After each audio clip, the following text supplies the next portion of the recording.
આજે આપણે બાળકોના નાસ્તામાં ભરવા માટે વટાણાના ક્રેકર્સ બનાવવાના છીએ.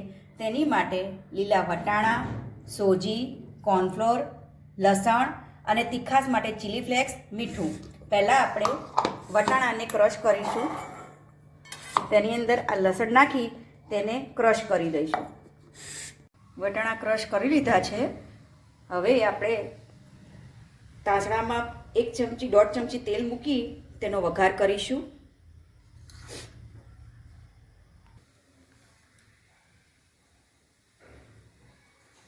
તેલ આવી જાય એટલે તેમાં જીરું એડ કરીશું.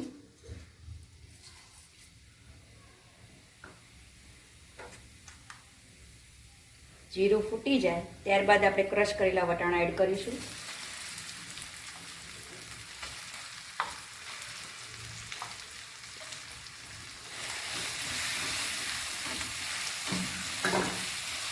ધીમા તાપે થોડીવાર એને શેકીશું. હવે તેમાં સ્વાદ પ્રમાણે મીઠું, ચીલી ફ્લેક્સ અને હલાવી લઈશું. અને 5 મિનિટ જેટલું સાંતળી લઈશું.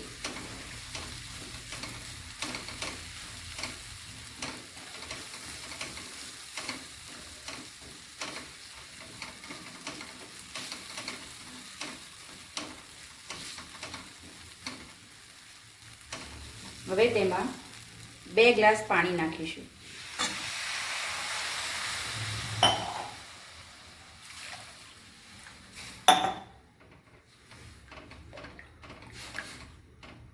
હવે આનો એક ઉભરો આવે ત્યાં સુધી એને કૂક કરીશું.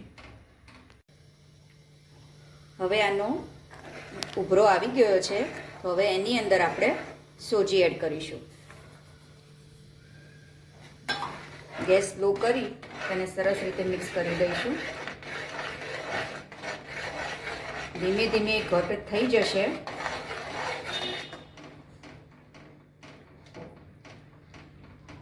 સોજી બધું પાણી ચૂસી લેશે. ત્યારબાદ એને 5 મિનિટ માટે આવી રીતે થવા દઈશું હલાવીને.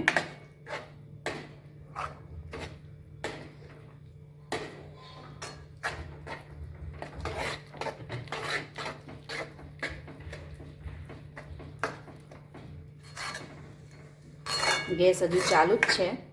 5 મિનિટ આવી રીતે થવા દઈ ત્યારબાદ આપણે ગેસ બંધ કરી અને 15 મિનિટ માટે ઠરવા દઈશું.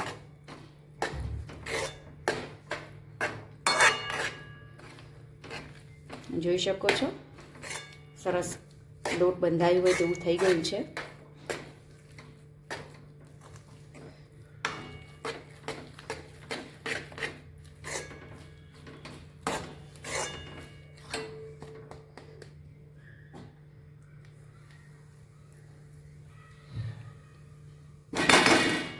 હવે ગેસ બંધ કરી ઢાંકીને તેને 10-15 મિનિટ માટે થવા દઈશું.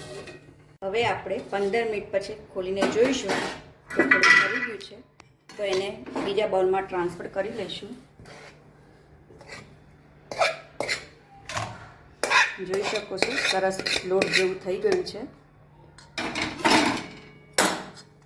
હવે થોડું ઠરે પછી આને આપણે જેમ આપણે રોટલીનો લોટ કરીએ તેવી રીતે સરસ કરી લઈશું. થોડું ઠરવા દઈશું પછી આનો રોલ વાળીશું. હવે આવું થઈ જાય એટલે એને સરસ ભેગો કરી સેજ તેલવાળો હાથ કરી પછી એનો એક રોલ લેવાનો છે.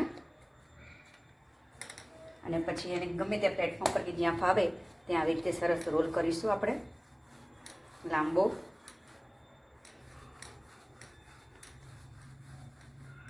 જોઈ શકો છો કે કેવો સરસ સ્મૂથ લોટ થઈ ગયો છે.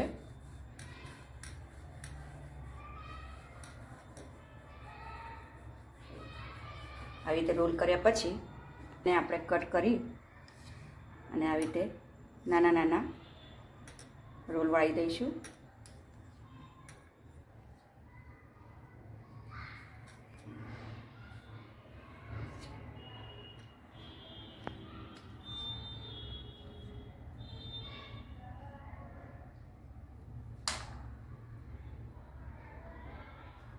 આવી રીતે નાના નાના બનાવીને તેને તૈયાર કરી લઈશું. હવે મેં આના રોલ વાળી દીધા છે, તેની પર થોડો કોર્નફ્લોર નાખી દઈશું જેથી એકબીજાને ચોંટે નહીં. તળતી વખતે આને પછી આપણે તળવાના છે, તો એકબીજા સાથે ચોંટી ના જાય તેની માટે સહેજ કોર્નફ્લોર છટકોરવાનો છે. આ બધા નગેટ્સ મેં બનાવી દીધા છે. આની ઉપર એ થોડો નાખી દઈશું આપણે. અને હા, આને આવી રીતે કરી અને તમે ફ્રીજમાં ડબ્બામાં ભરી અને જ્યારે પણ તમારે બનાવવો હોય ત્યારે તળીને બાળકોને ભરી આલવું છે. આને આવી રીતે સ્ટોર બી કરી શકાય છે. હવે આપણે આ થઈ ગયા છે, તેલ મૂકી દીધું છે, તેલ આવી ગયું છે, તો હવે આપણે એને તળી લઈશું.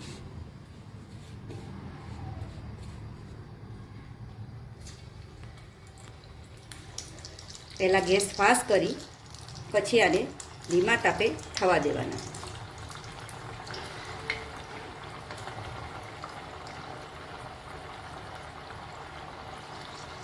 પહેલાં તેને હલાવવાનું નહીં, નહીંતર એ તૂટી જશે.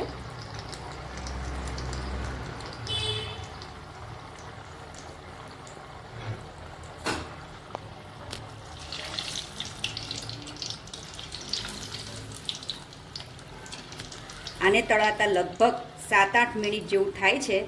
થોડા એકદમ લાલાશ પડતા થાય ત્યારે આપણે તેને લઈ લઈશું. જોઈ શકો છો નગેટ્સ આપણા ઉપર આવી ગયા છે, એટલે તળી ગયા છે. તેનો કલર આવવો જોઈએ. આવા થઈ જાય ત્યારબાદ એને કાઢી લઈશું. હવે બીજી બેન્ચ આવી રીતે બધા નગેટ્સને તળી લઈશું. આવા ક્રિસ્પી નગેટ્સ તમારા બાળકોને નાસ્તામાં બનાવી શકો, તમારા સવારે ચાના નાસ્તામાં બી ખાઈ શકો. જો તમારે આ વિડીયો જોવો હોય તો મારી ચેનલને સબસ્ક્રાઈબ કરો અને આજની આ રેસીપી જુઓ.